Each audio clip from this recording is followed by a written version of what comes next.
nima uchun ichiga ranta saniylar bor tez ketib qoladi va buni o'zi asli qancha almashish kerak. Shu haqida sizlarga ozgina bo'lsa ma'lumot beramiz.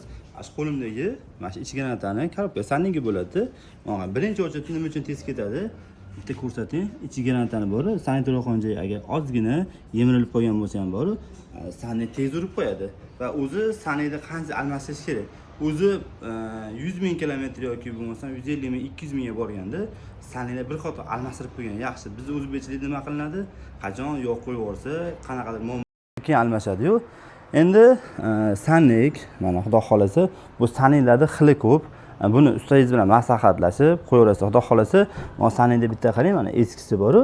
Mana kirishi birinchi boshda qattiq, lekin o'ta ishlagan joyi kelganda bor, ko'rasiz, bo'shab qolyapti.